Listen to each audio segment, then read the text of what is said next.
Let me tell you my story. My name is Juliana Reed, and I am a 62-year-old woman. Today, I spend my days in a tiny, quiet cottage in Austin, Texas. In this empty house, only my old memories keep me company. A long time ago, the man I married packed his bags and deserted us. He walked out of our lives forever, leaving me completely alone with a helpless baby. I still don't know if he's alive or where he went. My entire world was my only child, a sweet and gentle boy named Henry Parker. He was so young when his father disappeared that he never even saw his face or knew his name. Surviving in this harsh world as a single mother was a daily battle. We had no money, no place of our own, and absolutely no support. To keep my little boy safe, I worked from dawn until late at night. Every morning, I went to large mansions to scrub floors and wash dishes for wealthy families. And when the sun went down, I rushed to a local bakery to pack bread until midnight. My arms always ached with pain, and my energy was completely gone. Yet, I never shed a single tear of complaint. Why?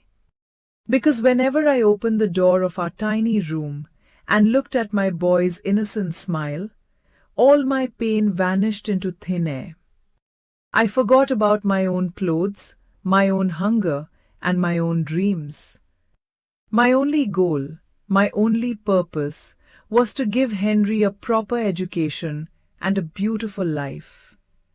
Our lives were filled with struggle, but we were happy together. However, one dark evening changed everything and shattered my heart into pieces. Henry was just 6 years old when a grand carnival came to our town. He held my hand tightly and begged to see the bright lights and big rides, so I took him there. The place was packed with a massive crowd, loud music, and overwhelming colors.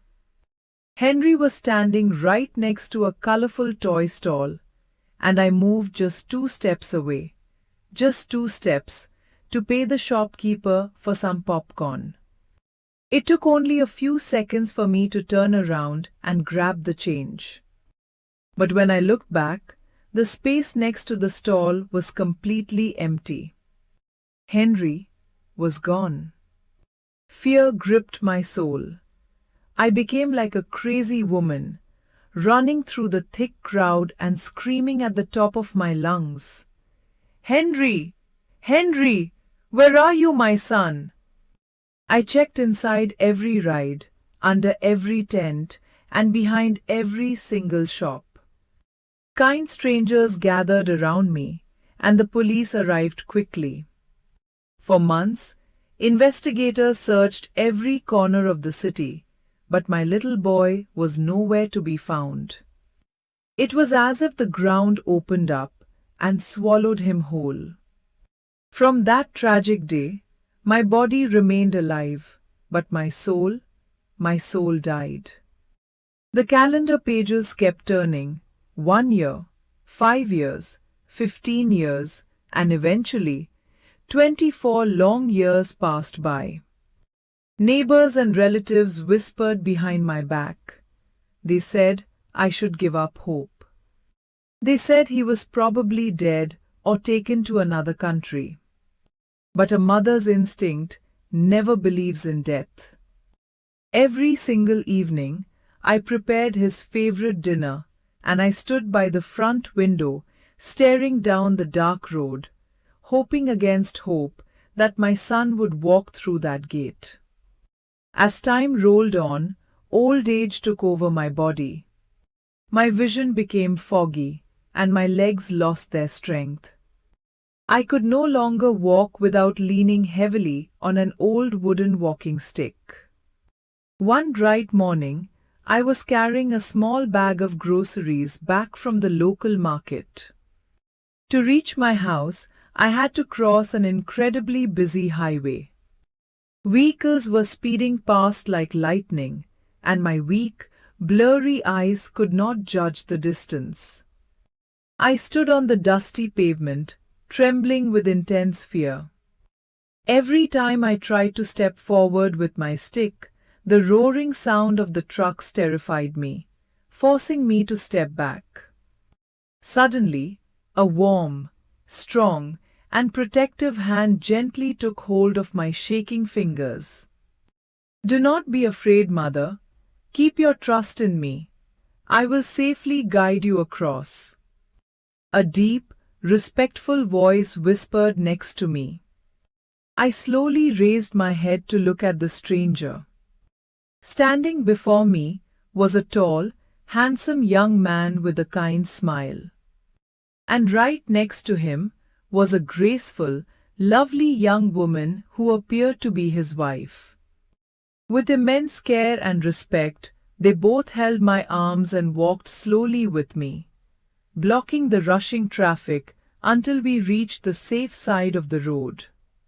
Once our feet touched the pavement on the other side, I gently pulled my hand back to express my deep gratitude.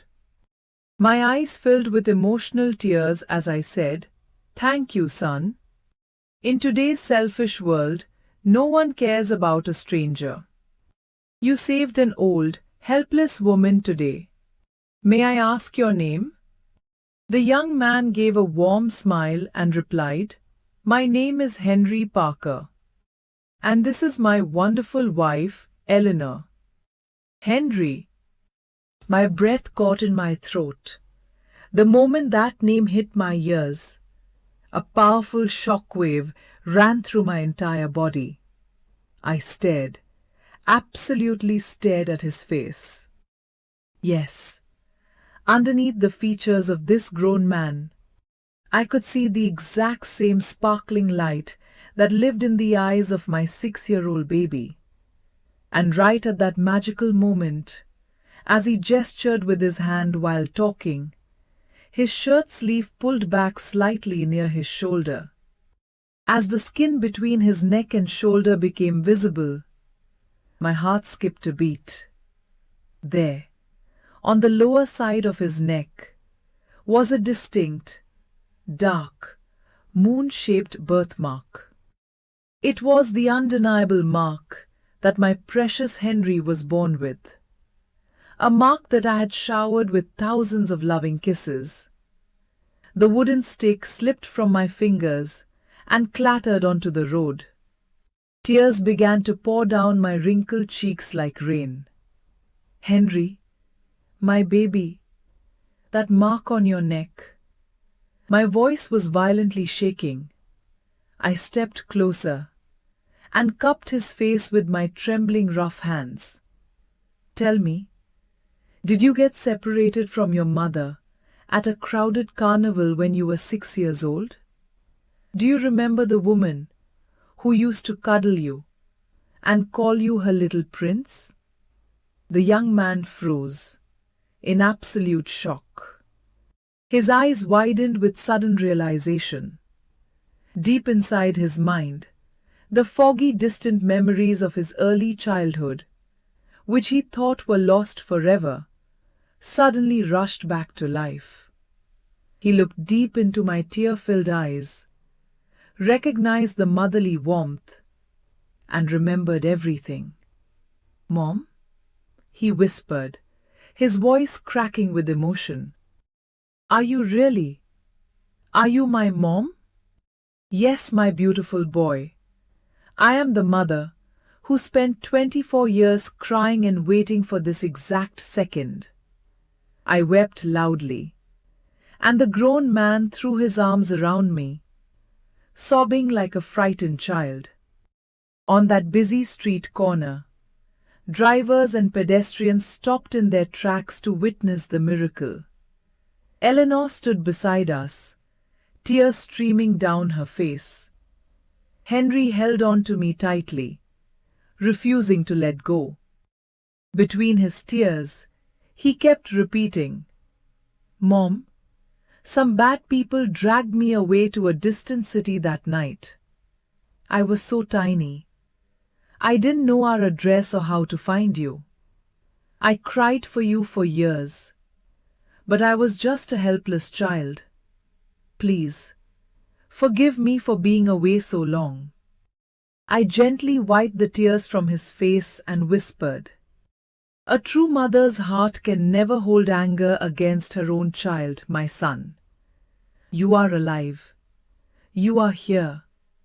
And my missing world is finally complete." Today, Henry and his sweet wife Eleanor live with me inside our humble little home. The rooms that were frozen, silent, and dark for over 2 decades are now alive with beautiful music, jokes, and laughter.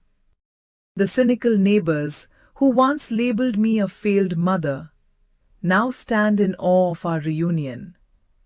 A mother's heart is truly a wondrous creation.